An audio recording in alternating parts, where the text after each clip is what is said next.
អូខេសួស្តីអ្នកនាងស្វាគមន៍មកកាន់ Channel របស់ខ្ញុំសាជាថ្មីអញ្ចឹងនៅក្នុងវីដេអូមួយនេះផងដែរគឺខ្ញុំនឹងបង្រៀនអ្នកនាងអំពីរបៀបក្នុងការប្រើប្រាស់ ChatGPT បូករួមជាមួយនឹង Pixelmator នៅក្នុង Pixelmator នេះគឺយើងប្រើប្រាស់វាដើម្បី generate រូបភាព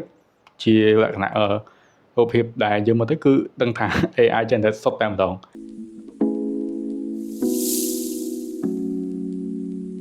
អូខេអ្នកនាងអញ្ចឹងគឺយើងមានក browser មួយហើយបន្តមកទៀត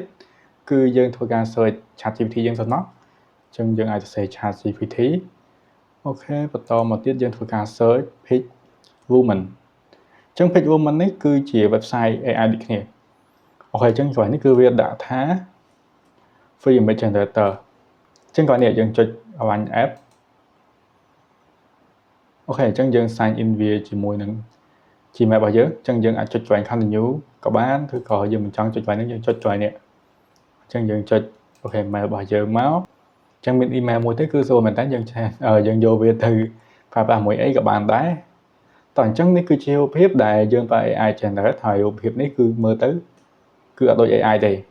យើងឃើញថាសុទ្ធតែមកសារចាប់កដោហ្នឹងយកមកថតហើយដូចរូបនេះមើលទៅដឹងថា AI បាត់ហើយអញ្ចឹងវាមាន app ដូចគ្នាគឺនៅលើ Play Store និង App Store អ្នកគ្នាអាច download បានតែខ្ញុំគិតថាប្រើ computer គឺលឿនជាងអញ្ចឹងយើងចូលមកកន្លែងនេះគឺ community គឺយើងមើលថារូបភាពដែលគេបាន generate ពីមុនអ្នកដែលគាត់ទៅសេពំខ្លាំងគឺនៅលើនេះហើយកន្លែងនេះគឺមានពាក្យថា create ដែលជាកន្លែងយើងទៅសេពំដើម្បី create ប៉ុន្តែបើសិនជាយើងអង្គុយទៅសេពំឧទាហរណ៍ថាយើងទៅសេ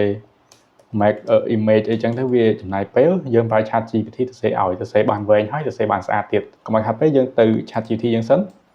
អូខេអញ្ចឹងខ្ញុំបិទអានេះចោលដោយសារយើង sign in ហើយអញ្ចឹង make sure យើងមាន account អញ្ចឹង account របស់យើងគឺមកហើយអញ្ចឹងកន្លែងនេះគឺមាន select model ស្អីអីតែកន្លែងហ្នឹងគឺពេលក្រោយទេអញ្ចឹងអ្វីដែលយើងសំខាន់គឺពេលនេះយើងទៅ ChatGPT របស់យើងតមកយើងទៅសេprompt អូខេអញ្ចឹងខ្ញុំសេថា give me a prompt to create a image អញ្ចឹង image ហ្នឹងគឺជា image បែបអី of យើងនិយាយថា warming family អូខេ family មាន double L រូបចោលមួយ warming family with best solution and high quality អូខេយើងទៅ save ហ្នឹងមក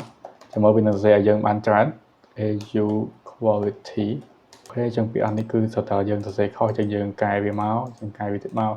អូខេអញ្ចឹងកន្លែងនេះចាំមើលថាតើវាឲ្យយើងជាប៉មឬក៏ឲ្យយើងជារូបភាពតែម្ដងអូខេអញ្ចឹងវាចេញមកជាប៉មអញ្ចឹងកន្លែងនេះគឺវាទៅ save មកឲ្យយើងហើយអញ្ចឹងនេះខាងក្រោមនេះគឺជាប៉មហើយយើងអាច copy វាអញ្ចឹងខ្ញុំចុច select ទាំងអស់មកគេចូលចូលត្រឹមនេះហើយ copy បន្តមកទៀតយើងមកកន្លែង Pixelwoman របស់យើងអូ sorry Pixelwoman អូខេអញ្ចឹងមកដល់កន្លែងនេះគឺយើងធ្វើការចុចកន្លែងដើម្បីជួយvideo កន្លែងនេះគឺយើងប្រើវាដើម្បីយើង generate រូបភាពមកមានទំហំប៉ុណ្ណាអញ្ចឹងយើងចុចលើហ្នឹងមកហើយយើងឃើញមានទំហំរបស់រូបភាពអញ្ចឹងជាទូទៅគឺយើងប្រើរូបភាពបើមិន 1x1 ចឹងទេគឺយើងប្រើរូបភាពបែបនេះ 9x16 អញ្ចឹង 9x16 ជាទំហំរបស់ TikTok ទំហំរបស់ YouTube អញ្ចឹងយើងចុចលើហ្នឹងទៅហើយយើងផាសនេះរបស់យើងមកយើងចុចសញ្ញាមួយនេះដើម្បីយើងសិនអញ្ចឹងយើងធ្វើការរងចាំតិចទៅអញ្ចឹងវាកំពុងតែ channel ឲ្យយើងអាចអង្គុយមើលកន្លែងនេះបានវាអត់ចំណាយពេលយូរដូច ChatGPT ទេអូខេអញ្ចឹងរូបភាពនេះគឺមើលទៅមានភាពស្អាតដែរយើងមើលមានម្ដាយឪពុកអញ្ចឹងទៅហើយមានកូនឆ្កែមួយនៅក្នុងផ្ទះរដូវងាអញ្ចឹងទៅអញ្ចឹងយើងអាច download បាននេះប៊ូតុង download របស់គេណាអូខេចង់វិញអញ្ចឹងកន្លែងនេះមួយទៀតគឺយើងចង់បានរូបភាពថ្មីអញ្ចឹងយើងសរសេរថា give me more best from MPT អូខេចឹងយើងបានព្រមមួយទៀតហើយចាំមើលយើង copy ទាំង3នឹងយកទៅដាក់បន្ថយទៅចាំមើលវាចេញដំបងបែបម៉េចអូខេហើយយើង enter មួយតោះចឹងយើង copy ព្រមទី2ណាហើយក្នុងនេះគឺវាឲ្យយើងមួយថ្ងៃដូចជា10រូបភាពអញ្ចឹងអ្នកគ្នាកុំភ្លេចរាប់ផងថាយើង generate បានប៉ុណ្ណាអូខេអញ្ចឹងខ្ញុំសិនទៅមួយទៀតចឹងយើងចាំមើលសិនមើលថាវាចេញមកបែបលក្ខណៈមិនដែរអូខេយើងឃើញថាមានលក្ខណៈថា high ដែរ